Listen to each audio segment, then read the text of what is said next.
This sloka starts with Dehi, right? Here Dehi is inside Deha, but also Dehi is like a Bhavati Bhikshan Dehi. That Dehi is different, or two meanings? Good question. Okay, so some of you may not understand the question in the sense this Bhavati Bhikshan Dehi, we all know there is expression that somebody who seeks bhiksha. So I told you there are only two kinds of people who can ask for bhiksha. So brahmachari and sannyas, these are only two people. Of course, one who doesn't have food is always qualified to ask for food, no doubt.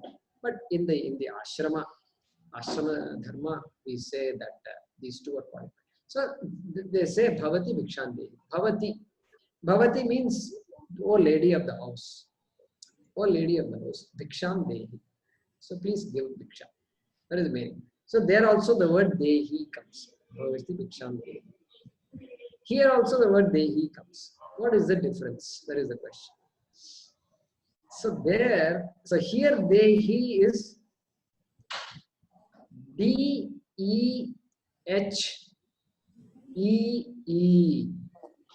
Dehi. So dirgha, long E. A-A-E-E, long E.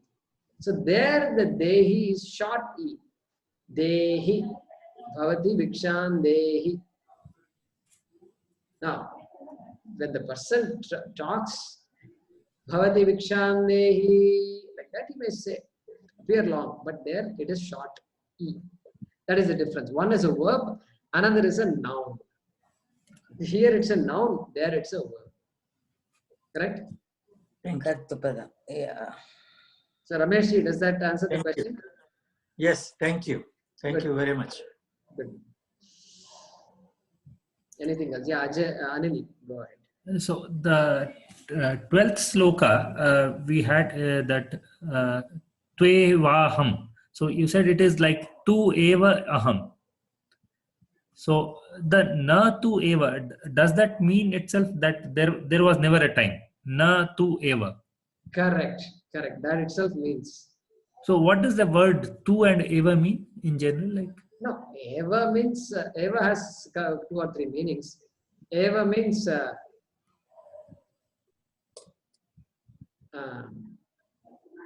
that alone. 1 second. Let me come.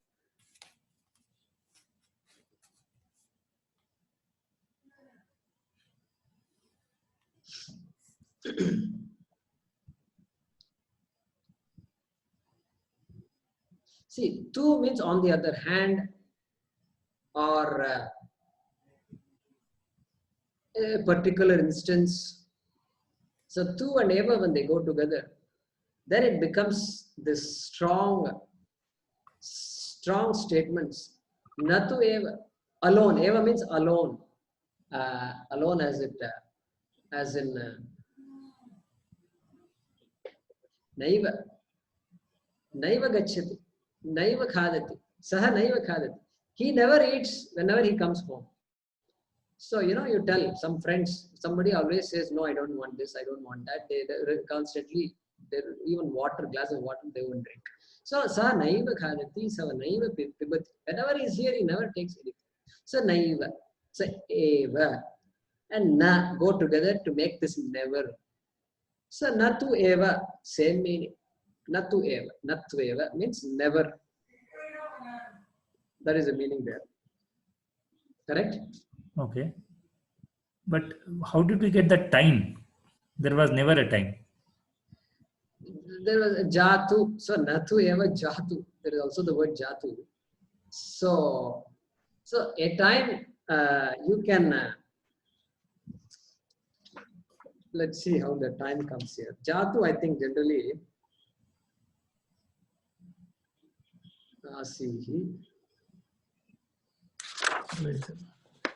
Yeah, there is Jatu there. Yeah, Jatu is there.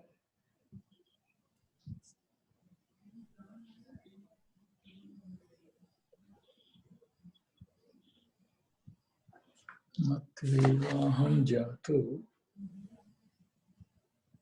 Yeah. So see, there is literally no mention of kala. Okay, there's literally no mention of kala. But jatu means ever. Ever. So na jatu, never. Nattu eva jatu means never. Then a time is added for making the meaning clearer. So you never did not exist. That may be the literal way to translate it. You never did not exist. So there was never a time that you did not exist.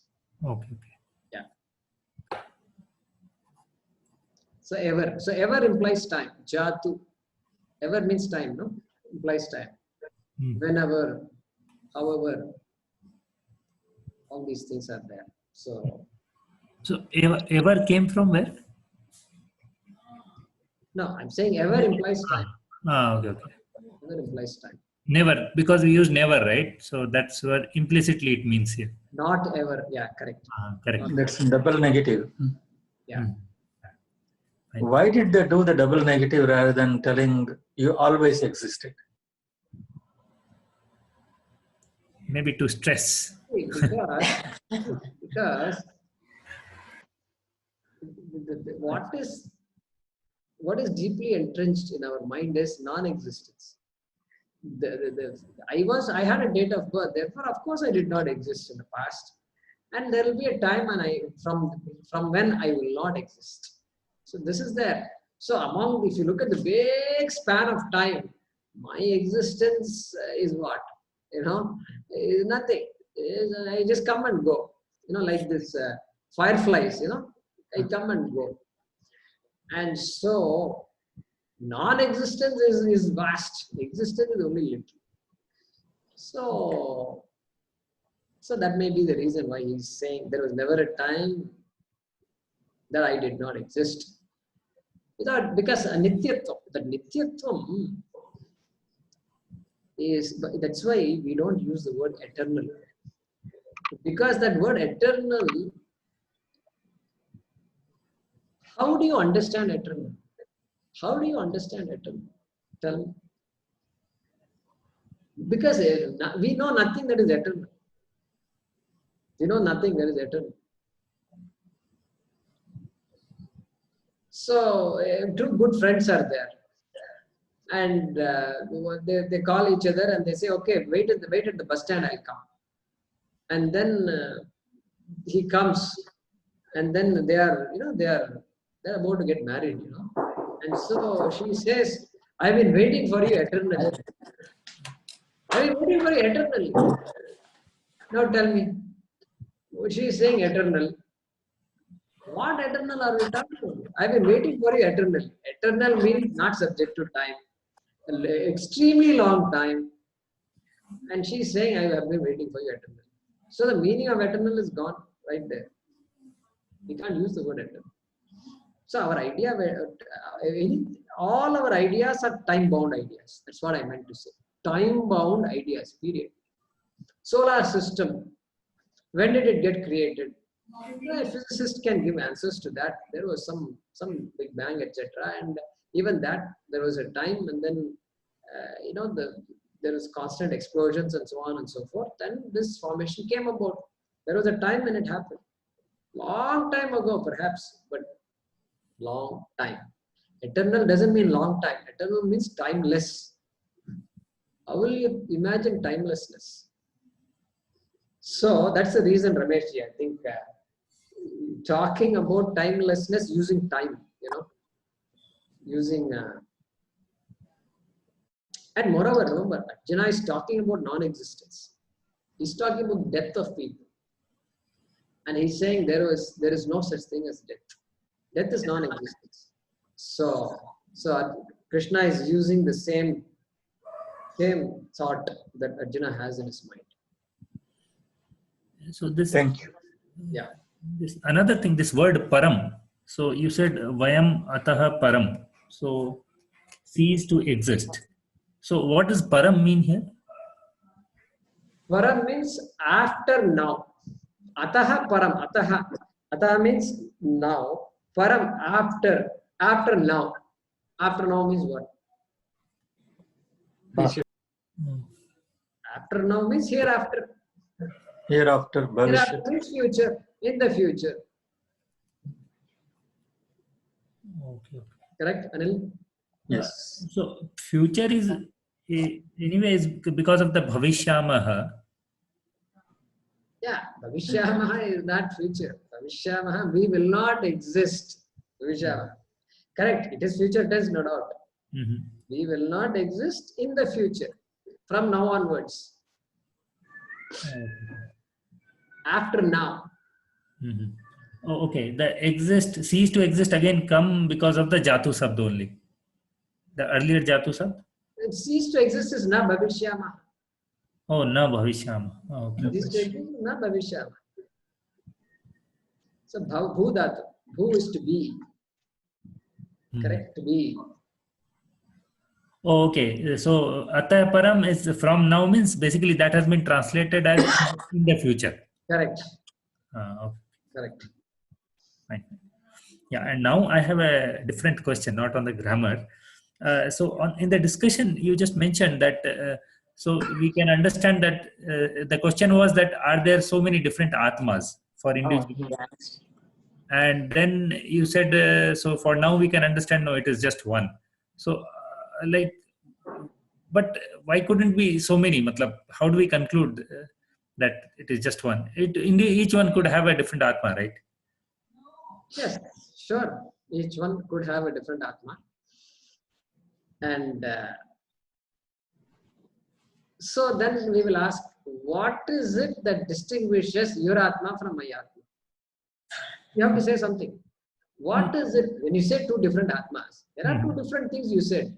So there is apple here, there is orange. You say there are two different fruits. Why there are two different fruits? Hey, this one is red, this one is yellow. Well, you taste it and see, this tastes different, this tastes different. This is bigger, this is smaller. You have to say all these things. Okay. So if you say two Atmas are different, you have to say what is it that differentiates these two. Yeah, what I understood was because you said Atma is the pure form, but in general we are Jivas. So it means there is something with the Atma which makes it different. Right. So Atma may be still same, but there is something else which is added which makes it different, right? Yeah, so that is the whole thing. Is we are trying to drive down to that Atma which is attribute free. Everything else is attributes. I'm a jiva. I have karma. You also have karma. Those two karmas are different. And my body is there. Your body is there. It's different. Yes. And I am different from you in all ways. Okay, except maybe few ways. Whatever categories we can say, I am male, you are male, not different. Okay, like that, a few categories are there, but everywhere else we are different. Okay. Yeah, so differences are always there, and differences are very obvious also. So we are trying to drive down to the not so obvious. And so that entity, if we say the two Atmas are different, then we will just ask one more question. Okay, fine. You have come all the way down from the body to Atma, which is different. Your Atma is different from my Atma. Go a little further. Find out what is it that makes the two different. And then remove all those differences. Is there something underlying these two different Atmas which is identical? Yeah, so my point is, it could be that ultimately the thing is the two Atmas are identical, but they still could be two, right? Okay. So if you say two, so there is a boundary. When you say two, there must be a boundary. There must be a boundary between the two. Yes. What is a boundary? How will you identify a boundary? How will you identify a boundary? There must be a form. Why do you have a form in mind? You have a particular some shape in mind. Only then it makes you say two. Otherwise, how can you count two? How about this one, Jaykumarji? Atmas are same, but Jivatmas are different. When you say somebody passes away, Jivatma goes from one body to another body. That is different. Jivatma is different. Atma is same for everybody. Yeah, so that is what we are driving at, which is that the Jivatmas are all different. The minute you encapsulate the Atma to this body which was born on so and so date, which was born due to its past karma, and which was born in a particular family at a particular place, and which had so many different experiences, and which is now sitting here. If you give that kind of a history, then yeah, that Jivatma, which will continue to live, of course, after death, which will take on another body, like Krishna is saying. Krishna is actually talking about the Jivatma, right? So, and so yeah, that Jivatma is going to be there. And so it is not Atma per se, because Jivatma has a journey, has some attributes. It is the Atma when associated with a particular life form is Jivatma. Yes. Correct? The Atma when associated with a particular life form, we call Jivatma or Jiva. Yeah, so that is probably what Anil is talking about, which is there is the Jiva. And the minute you get to the ocean,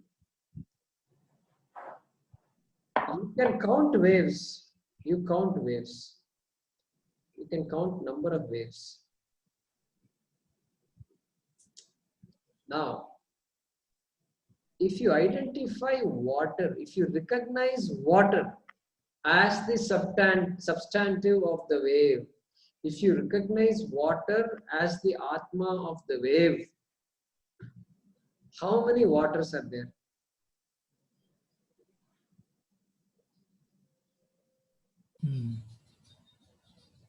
Yeah. One water and then many waves. Good. Stick with that idea. One water and many waves. One Atma and many bodies. Good. But that amount of water which formed the wave, that still is part of that whole water, right? It got merged together, but it's still there, water, right? That portion. Sorry, what is? Say that again. So the amount of water which formed that particular wave, that portion still exists in the whole water. It's just that it has been mixed with that.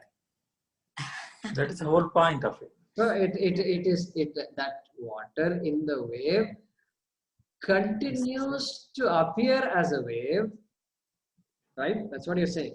No, I'm not telling. Even if it is not appearing as a wave, but that water which appeared as a wave, that same water is still existing, right? It is some portion of the whole water. So I know it got merged into the whole water, but it's still a part of that water, right? Yeah, it's part of the water only. Correct. So then, though I know I can say that it is like merged into the whole, but it still could be, it's like this portion of that whole thing. Yeah, this portion of the whole thing. So this portion of the whole thing means there is no boundary though. There is no entity. The individuality is not there. The individuality is not there. The wave can say, I am a wave.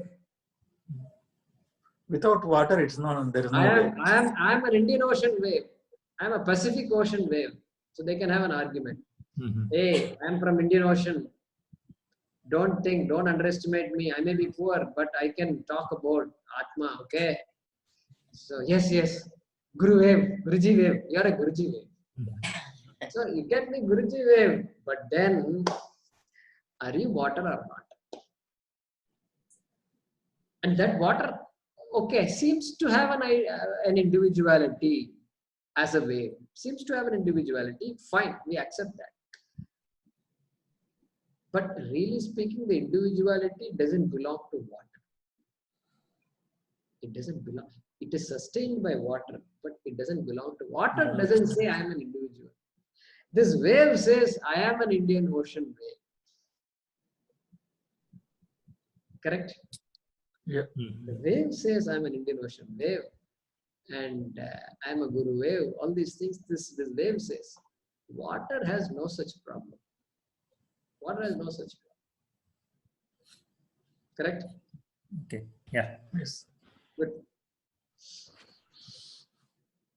Okay. Thank you. So we'll pause with that.